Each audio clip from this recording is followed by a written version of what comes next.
Howdy, how's it going? Welcome to my channel, Jessica in Progress. My name is Jessica, and today I'm going to tell you the top 10 books, plus a little more, that I read in 2023. So, it's a lot of books. Let's just get on into it.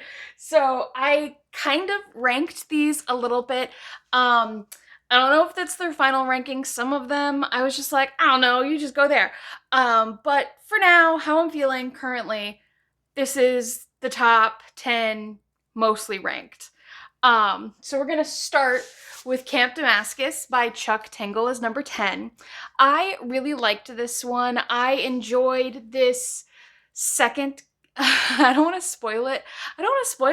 I enjoyed this like gay awakening going through, as well as like this deconstructionism that was happening with this gay conversion camp that was strapping demons to you to make you not gay. I thought it was so fun, so creative, and it was an easy, well, I don't know about easy because there was a lot of like stuff that we talked about or thought about in this book, but it was a very quick, fun read.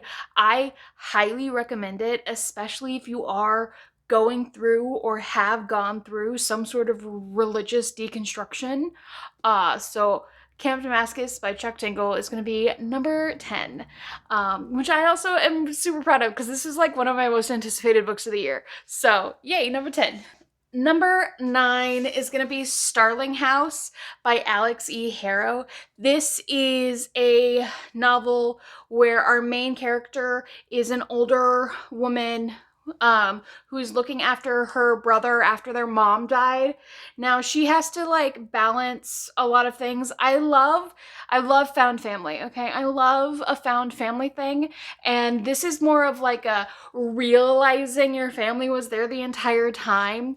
I liked that the fantasy aspects were there, as well as kind of everything else with like this mysterious, spooky, haunted house that was definitely a character all on its own, as well as like the fact that the romance was there, but it wasn't the focus.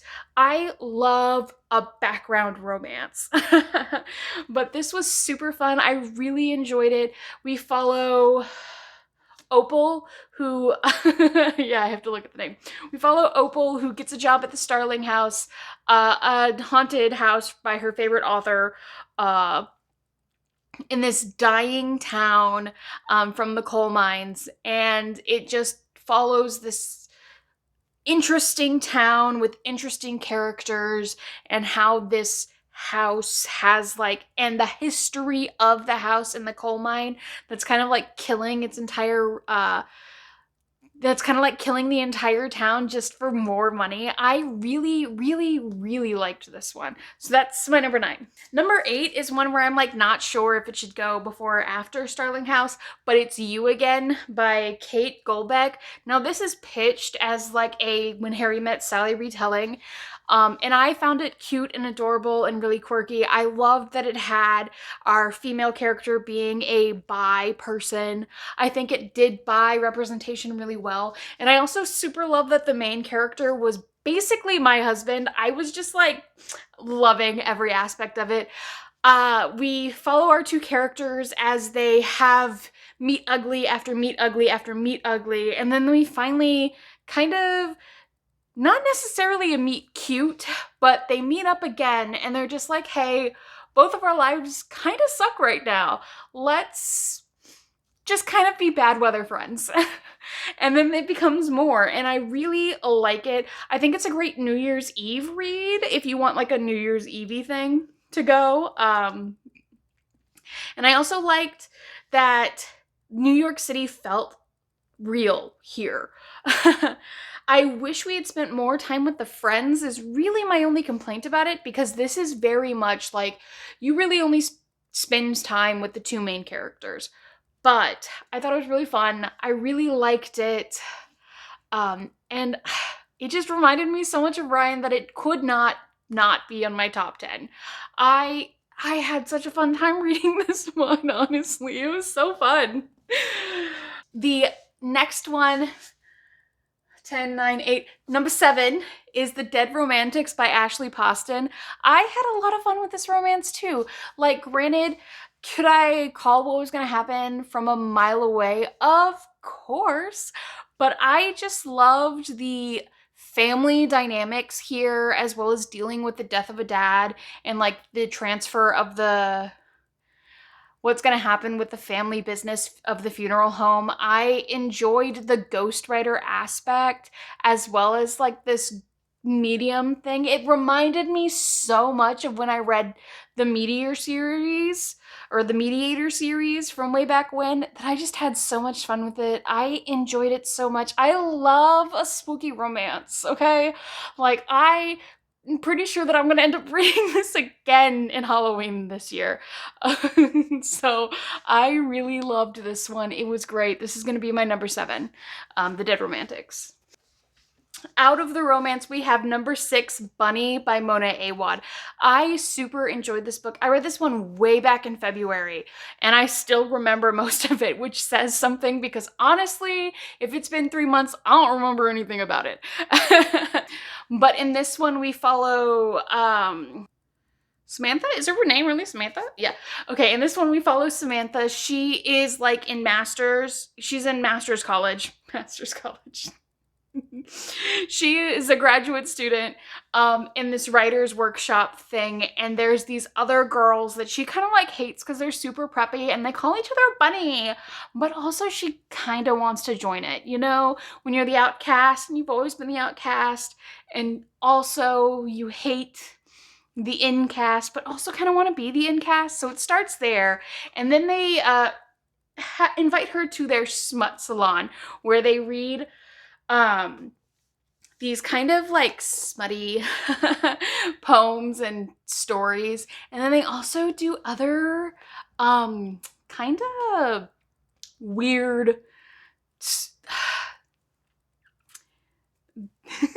they also do some other weird, like semi-magical things, like very magical things, honestly, if we're not gonna lie.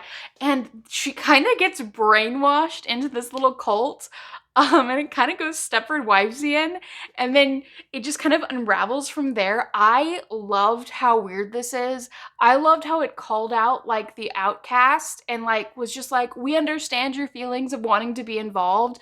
You're valid for that. You can still be the outcast though and be okay. So I really loved this one. So number 6 is Bunny. Number 5 I no longer have on my shelves because I gave it away in a book swap earlier this year, and that's gonna be Light from Uncommon Stars by Ryka Aoki. I don't know if that name's correct, but this is a jammed-packed book. Honestly, a little too jam-packed, like some things fell flat, but I enjoyed how fast-paced it was, how fun it was, and the interesting topics that we were going through. This is more of a speculative read. We follow an older violin teacher. We follow an older violin teacher as they have sold their soul, basically, and in order for them to be free, they have to trap 7 others in their place. Now, they have already done 6. They find their 7th one, which is this trans person. I don't know any of their names. I'm sorry. And we battle through, like, all of this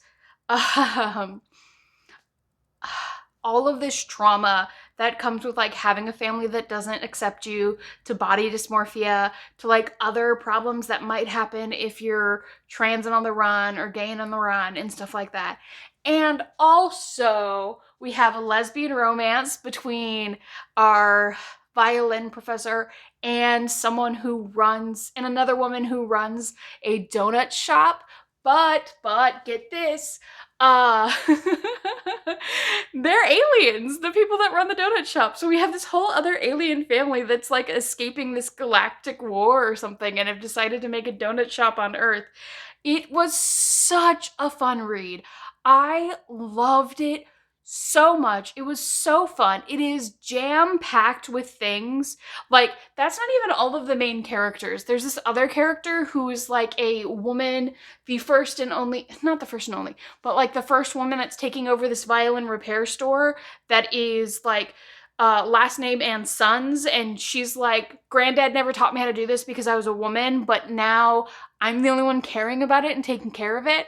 So it was so much, it was so fun. Again, it's fast paced and jam packed with stuff. So like, just go in for a fun time with that one. Number 4 is The Firekeeper's Daughter by Angeline Boulley. Now, this is another thing that's kind of like jam-packed with things. And we follow 18-year-old Donis Fontaine as she is in the summer... Oh, don't fall. As she is in the summer between high school and college. Now, what has happened here is that her uncle has recently died of an overdose, and she has decided to stay close to home to help her mom because, like, her uncle was her mom's person. So she's helping her mom cope with grief as well as trying to figure out her own self. She gets into this, what happens then is she like goes to this end of school party or something like that with her and her best friend, and her best friend dies. Like, gut-wrenching, heartbreaking, like and that's not even like, so she's going through her own grief with this, as well as trying to become actually part of her tribe because she is half white or something like that. She, so it goes through a lot of other Native American it goes through a lot of other Native problems, and it just kind of like showcases this one tribe in the area that the book takes place in. Also, it, like, she gets involved in an FBI investigation to figure out what's going on with these drugs that were both part of her uncle's system as well as the person who murdered her best friend's system. So it's super fun. There's a little bit of romance in here as well. I really enjoyed it. I think this is a book that everyone should read. Like, I think this should be mandatory reading in high school. I thought it was so good. So that's my number 4. Number 3 is Garden of the Cursed by Katy Rose Poole. Now, this is not the original cover.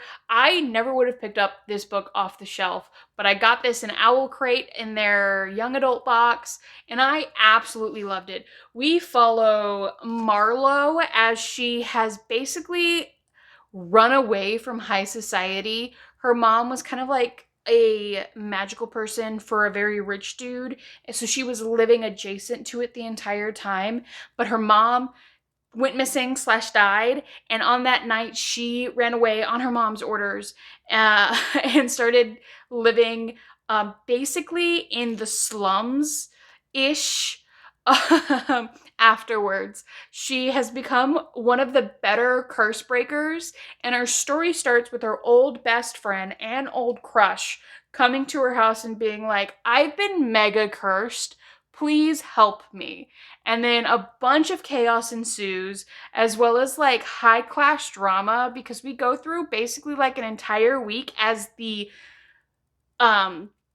guy's sister is getting married, as well as like this entire drama with like with the rich and like who's in power and taking over, kind of like, because it's like a 5 families deal or something like that, where like these 5 families are super rich and in charge of like all the magic.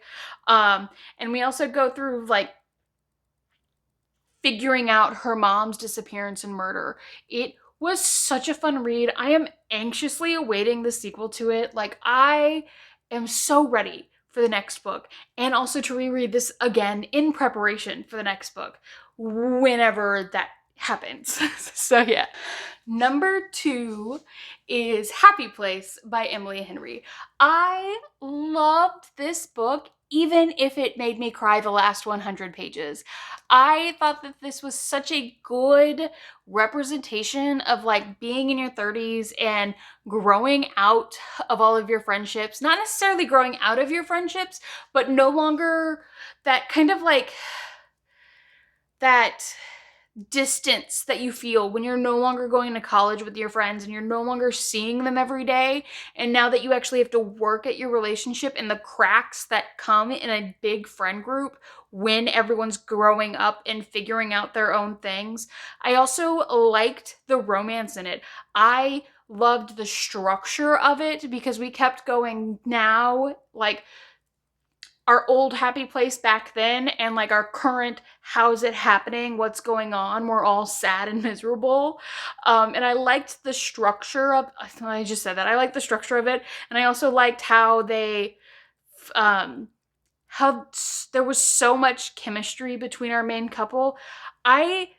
This is a contemporary romance, but honestly, it might just be regular contemporary because I felt the friend problems so much deeper than the romance problems. Like, the romance gets you in, but the friends make you cry. It was so good. I loved this one so much.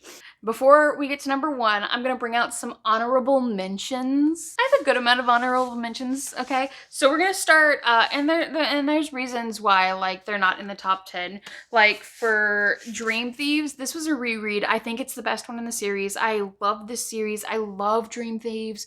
Roman is my favorite. If you haven't read The Raven Boys, I think that you should, and it gets so much better as it goes on. But Dream Thieves is the second one in the series, and it is my favorite of the series. We also have Red, White, and Royal Blue by Casey McQuiston. I super love this one. It reminded me of my fanfiction days. Could it have been tightened up? Yes, but it was super fun. One that I'm a little shocked that didn't make it to the top 10, but honestly, there's a good amount of, like, issues with it, is Masters of Death by Olivia Blake. I loved what she did with this. Like, the writing that she was playing with and all of that was super fun. I loved getting all of the first person, second person, third person perspectives. I think it was too big a cast for her to juggle because the ones that I really liked were kind of backseat, which is why it didn't make the top 10, because it was just a little too ambiguous with what was going on, and we didn't spend enough time with all of the characters. All of the characters in the way that the story is structured were necessary, but I understand why this one didn't get picked up until after she had made a big name for herself, and then she was able to publish it later, this year. I also really liked Divine Rivals. Now, I really liked this one, okay? Divine Rivals by Veronica Ross. It was a good book. It was cute. It was fun. It was fluffy. Not fluffy. There was World War. They were in the trenches. Like, this is a battle. I wanted more magic. I wanted more fantasy. After finishing it, I absolutely loved it. But, I wanted more from it. I'm hoping the sequel gives me more, but this one gets points because the sequel came out on my birthday. And then the last honorable mention is A Lady's Guide to Fortune Hunting by Sophie Irwin. I need to pick up the rest of this in the series. But it's kind of like a Regency era romance. It was super fun because this one was very much the older sister being like, I need to marry high and I need to get that bag in order to provide for my siblings. This was very much like I am marrying for duty and I am making sure that I'm going to be manipulative and make my way to make sure that I get my family provided for. And I loved that for her. And then number one, what could be number one after all of that? They Both Die at the End by Adam Silvera. I absolutely love this book. I think about it all the time. Like, this book has stuck with me. We follow these two boys as they are in this semi-dystopian era where at midnight, if you are going to die in the next 24 hours, you get a call and they're like, hey, you got like at most 24 hours to live. And we follow these two boys as they meet for the very first time and spend their last day together. It is very interesting how this world changed in a matter of 10-ish years, I would say. Maybe a little more, maybe a little less. How this world changed once this thing became a thing in their world. Because there's all of these, like, stuff that you can do on your last day to, like, live your life in your last day. From, like, a a center that you can just kind of walk around and basically travel the world in. It's like around the world in 80 minutes or something like that, as well as like these VR style rooms where you could like swim with sharks or jump out of a plane, but do it really safe.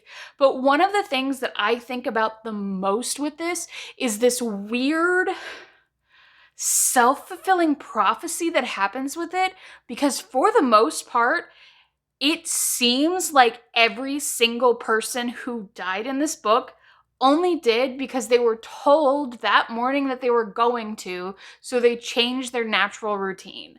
I think only one person would have died the way they did, even if they weren't called and told that they were gonna die. So I just find that super interesting. And the sequel came out and I'm super excited to read that one. I can't wait for it. I'm gonna do like a whole video on just these two books because I find them so interesting. But my number one book of the year is They Both Die at the End by Adam Silvera. So these are my favorite books of the year.